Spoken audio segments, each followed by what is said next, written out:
భువనగిరి జిల్లా భూదాన్ పోచంపల్లిలో బీఆర్ఎస్ ఆధ్వర్యంలో ఆందోళన చేశారు.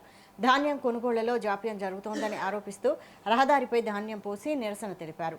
రైతుల నుంచి ధాన్యం కొనుగోలు చేయకుండా ప్రభుత్వం కాలయాపన చేస్తోందని ఆగ్రహం వ్యక్తం చేశారు. ఇప్పటికైనా అధికార యంత్రాంగం స్పందించి వెంటనే పంట కొనుగోలు ప్రక్రియ ప్రారంభించాలని డిమాండ్ చేశారు.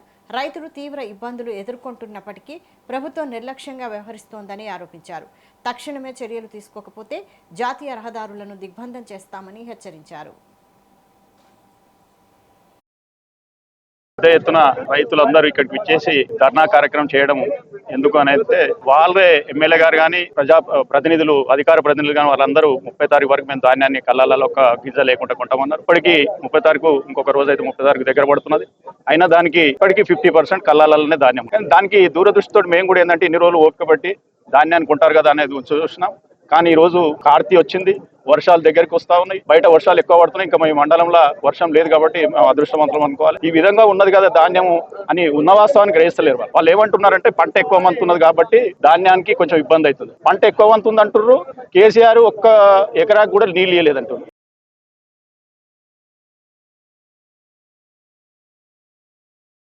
పెద్ద ఎత్తున రైతులందరూ ఇక్కడికి వచ్చేసి ధర్నా కార్యక్రమం చేయడం ఎందుకు అనేది వాళ్ళే ఎమ్మెల్యే గారు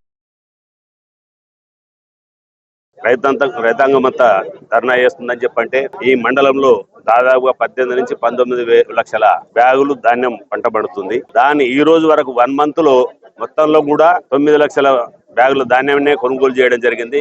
ఇంకా 50% ధాన్యం కల్లాలలో ఉంది. కాలం నెత్తి మీదకి వచ్చింది. మృగశిర 8 తారీఖు వస్తే పూర్తి స్థాయిలో నార్లు కూడా పోసుకునే పరిస్థితి ఉంటుంది. కాబట్టి ఆ లోపల ఈ ధాన్యాన్ని మొత్తం లేపాలని చెప్పి డిమాండ్ చేస్తూ మేము ఇక్కడ ధర్నా చేస్తా ఉన్నాం. ఒకటే, రేవంత్ రెడ్డి గారు వచ్చిన తర్వాత రైతాంగానికి కానీ ఏ విధమైన సహకారం ఎవరికి అందట్లేదు. ప్రతి దాంట్లో మోసమే జరిగింది.